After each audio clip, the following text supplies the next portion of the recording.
สบายดีทุกคนมื้อนี้สิพาชมบรรยากาศทุ่งนาโคกเนาะและสิถ่ายดอกไม้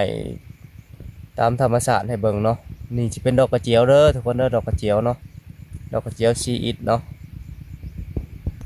และนี่ก็สิเป็นดอกกระเจียวสีบัวเนาะสีบัวดอกกระเจียวป่าเด้อทุกคนเด้อดอกกระเจียวป่าเนาะสีบัวเนาะแล้วก็มีดอกไม้หลายๆชนิดเนาะทุกคนเนาะนะหลายๆชนิดเนาะเดี๋ยวสิพาเบิ่งพาชมเนาะ นี่เนาะทุกคนเนาะส่วนนี้จักซีเมนดอกยังเนาะทุกคนเนาะบ้านข่อยเนาะมีหลายได้ตามป่าตามโขกนี่เนาะนี่ดอกมันจะเป็นสีม่วงประมาณนี้เนาะทุกคนเนาะสีม่วงอ้าวตงามเลยทุกคนเลยสีสันสดใสขนาดเนาะนี่บรรยากาศทุ่งนาโคกเนาะ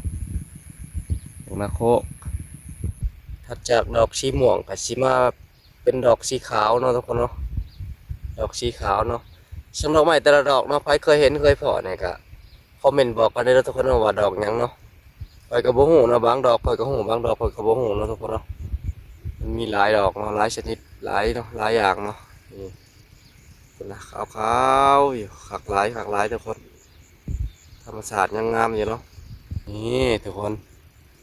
เดี๋ยวชิปิดถ่ายโดยดอกกระเจียวสีม่วงดอกนี้เนาะดอกกระเจียวป่าเด้อทุกคนเด้อยังงามเนาะดอกกระเจียวป่าเนาะ ดอกกระเจียวป่าถัดมาก็จะเป็นดอกนี่ดอกชานเตี้ยเนาะดอกชานเตี้ยเนาะต้นชานเนาะสวยงามประมาณนี้ทุกคน